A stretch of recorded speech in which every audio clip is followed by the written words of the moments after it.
Assalamualaikum warahmatullahi wabarakatuh.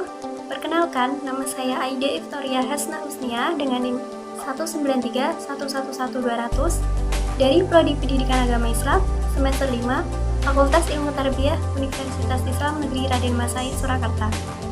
Nah, pada video kali ini saya akan membahas mengenai tips mudah bagaimana sih caranya menyusun proposal penelitian kepustakaan itu. Langsung saja, sebelumnya perlu kita ketahui, apa sih proposal itu? Proposal berarti mengajukan atau bisa diartikan sebagai permohonan. Sedangkan proposal penelitian ialah suatu dokumen yang mana dihasilkan dari proses penelitian oleh seseorang secara rinci, terstruktur, ilmiah, dan mampu dipertanggungjawabkan kemurnian maupun keabsahannya dengan benar. Nah, adapun penelitian kepustakaan itu sendiri adalah kegiatan penelitian yang dilakukan dengan cara mengumpulkan informasi dan data dengan bantuan berbagai macam material yang ada di perpustakaan seperti buku referensi, hasil penelitian sebelumnya yang sejenis, artikel, catatan, serta berbagai jurnal yang berkaitan dengan masalah yang ingin dipecahkan. Kegiatan ini juga dilakukan secara sistematis untuk mengumpulkan, mengolah, dan menyimpulkan data dengan menggunakan metode atau teknik tertentu guna mencari jawaban atas permasalahan yang dihadapi. Selanjutnya, adapun kegiatan-kegiatan apa saja dalam penelitian kepustakaan itu. Yang pertama, memadukan. Memadukan ini yang dimaksudkan adalah memadukan segala temuan, baik teori ataupun temuan baru. Nah, yang kedua adalah mencatat. Yang dimaksudkan adalah mencatat semua temuan mengenai masalah penelitian pada setiap pembahasan penelitian yang didapatkan dalam literatur dan sumber-sumber ataupun penemuan terbaru mengenai masalah penelitian tersebut. Yang ketiga, mengkritisi, memberikan gagasan kritis dalam hasil penelitian terhadap wacana-wacana sebelumnya dengan menghadirkan temuan baru dalam mengkolaborasikan pemikiran-pemikiran yang berbeda terhadap masalah penelitian. Yang terakhir, menganalisis segala temuan dari berbagai bacaan berkaitan dengan kekurangan tiap sumber, kelebihan, ataupun hubungan masing-masing tentang wacana yang dibahas di dalamnya.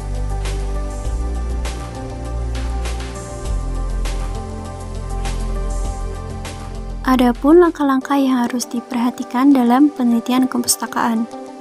Yang pertama, memilih ide umum mengenai topik penelitian. Yang kedua, mencari informasi yang mendukung topik. Yang ketiga, pertegas fokus penelitian. Yang keempat, mencari dan menemukan bahan bacaan yang diperlukan dan mengklasifikasikan bahan bacaan tersebut. Lalu yang kelima, membaca dan membuat catatan penelitian. Yang keenam, mereview dan memperkaya lagi bahan bacaan. Dan yang terakhir, mengklasifikasi lagi bahan bacaan dan mulai menulis laporan.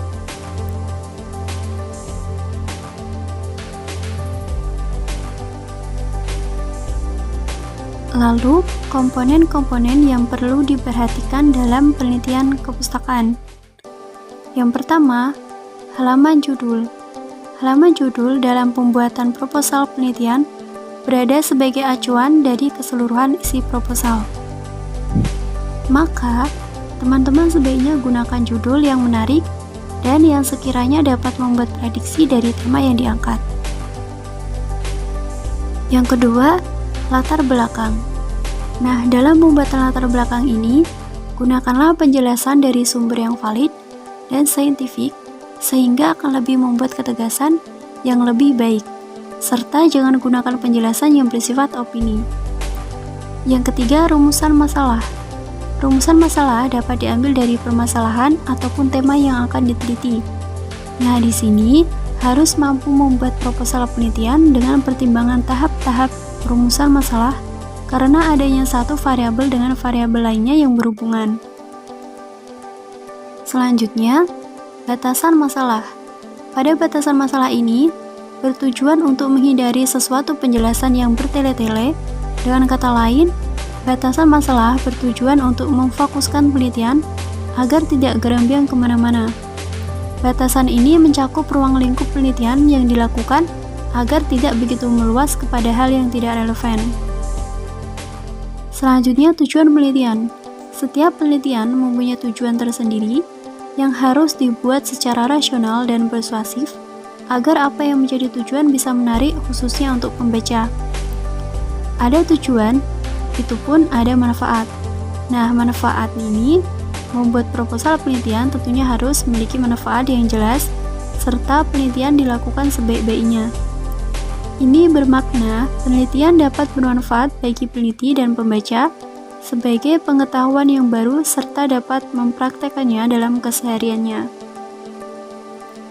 Lalu, landasan teori. Pada bagian landasan teori ini harus berisi tentang landasan yang digunakan sebagai rujukan dalam membuat proposal penelitian. Penjelasan dan detail yang dikemukakan harus masuk akal serta menyertakan sumber-sumber rujukan yang memang telah terbukti dan resmi. Lalu, metode penelitian. Mengenai metode, setiap orang dapat memilih sesuai dengan kesesuaian dan kemampuan tiap mahasiswa. Metode penelitian ini disertai dengan perancangan yang maksimal agar penelitian berjalan dengan baik dan hasil penelitian pun juga memuaskan serta bermanfaat. Lalu, struktur kerangka laporan.